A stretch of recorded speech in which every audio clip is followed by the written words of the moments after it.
Salam hörmətli tamaşaçılar, hər birinizi xoş gördük. Yenidən OTV-dəyik. Təbiət qoynundan sizi salamlayırıq. Paytaxt Bakıdan, Bakının göbəyindən, el arasında Malakan bağı kimi tanınan bağdan. Bugün buranı gəzdim və yenidən qurma prosesindən sonra park əməlli başlı dəyişib, göz oxşayır. Və istərdim ki, burada biraz sizlə söhbət edək. Təbiət qoynunda təbii ki, insanın daha çox vaxt keçirməsi onun ruh halına da yansıyır, üzümüz gülür. Və insanlar burada öz-özü ilə danışırlar. Parkın səssizliyində ancaq uşaqların, körpələrin səslərini eşitmək mümkündür. Gözəldir, sərinlik var və çəkdiyim görüntüləri də sizə təqdim eləyəcəm bu həndəvərdən. Son illər Bakımız daha da gözəlləşir. Xüsusən də xarici qonaqlar buranın təmizliyinə heyrət edirlər. Bakı təmiz şəhərdir və Bakını sevənlər Bakını qoruyurlar. Ancaq ara sıra bəzi hallarda, yerlərdə siqaret kötüklərinə də rast gəlmək mümkündür. Negativdən çox danışmayacağım, amma gözəlliklər qoynunda bir nüans diqqətimi cəlb elədi ki, insanlar sadəcə telefonla vaxt keçirirlər. Məsələn, burada yaxşı kitab oxumaq olar, bir kofe alıb gəlib çay içmək olar. Ancaq bunları görmək mümkün deyil.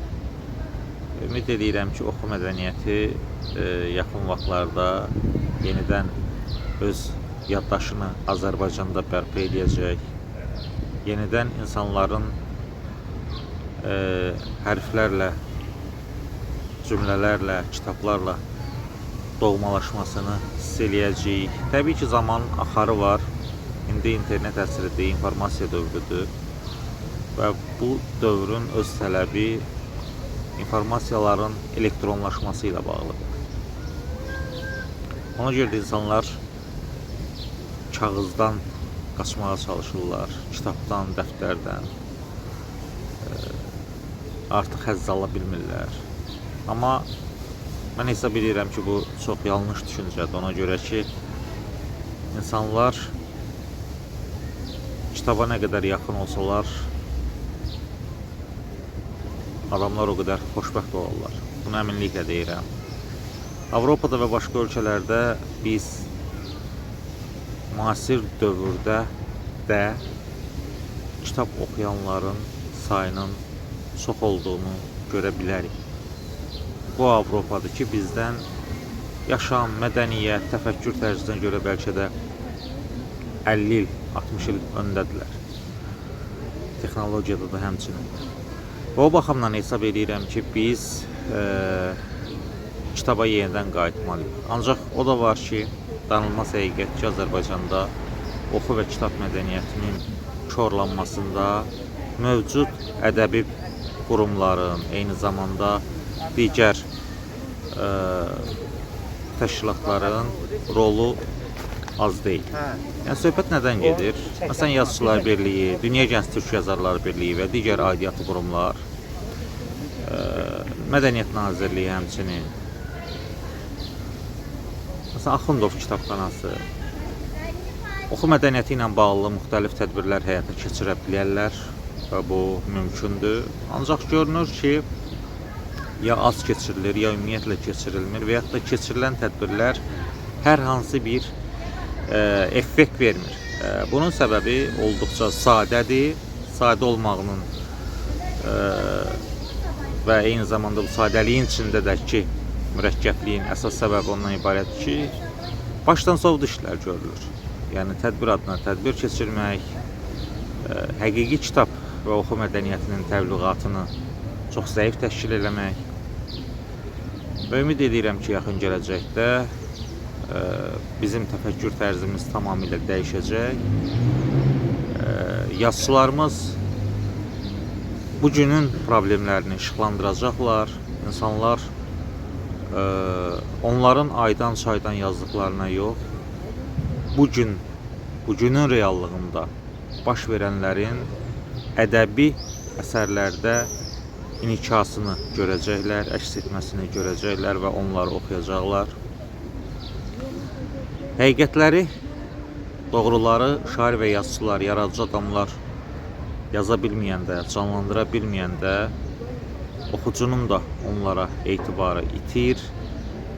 Demirəm əsərlər, yeni kitablar yazılmır, yazılır.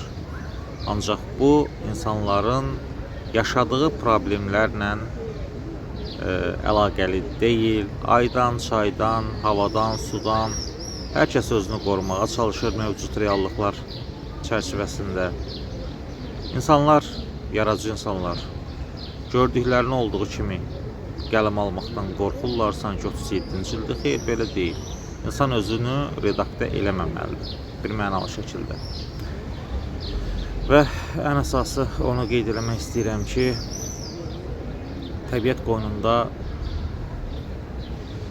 təbiətin səsini dinləməyə çalışdıqca bizim müəyyən problemlər burulğanında özümüzü həlak etdiyimizi, özümüzə vaxt ayırmadığımızı, həmişə özümüzə gecikdiyimizi görürük. Hər kəsə tez çatırıq, ancaq özümüzə gecikirik. Ömrü boş-boşuna xərcləmək ən azından Allaha xəyanətdir, Tanrıya xəyanətdir, Yaradana xəyanətdir. Və zamanın, vaxtın qədrini bilməklə bağlı sizə hər hansı bir uzun-uzadı məsləhət vermək fikrində deyiləm. Sadəcə öz zamanınızı tanıyın və öz zamanınıza uyğun yaşayın demək istəyirəm. Problemlərdən qurtulmaq üçün dərin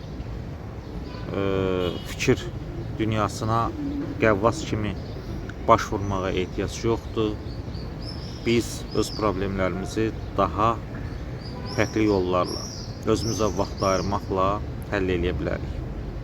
Düşüncədən, yəni həlli mümkün olmayan düşüncədən, fikirdən qaçmaq lazımdır. Həyatı axarına buraxmaq lazımdır. Bəzən çalışırsan, olmur. Deməli, indi zamanı deyil. Teoloji yanaşsaq, deməli, Allah da hələ ki indi istəmir. Lazım olduğu anda, heç sənin gözləmədiyin anda sənin istəklərini yerinə yetirəcək. Və ona görə də kitabdan soymaq olmaz. Bəlkə də elə sizin axtardığınız, illərlə çözməyə çalışdığınız problemlərin həlli hər hansı bir filmdə, cizgi filmində, kitabda, bədii ədəbiyyatda yatır. Kim bilir?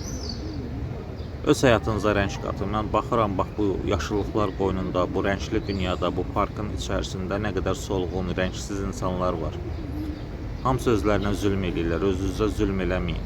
Bunu bir mənalı şəkildə deyirəm. Və bir müddətdən sonra anlayırsan ki, deməli hər şey əbəs imiş. Vallahi atalar yaxşı deyib, ölümə çarə yoxdur. Qalan hər şeyə çarə var.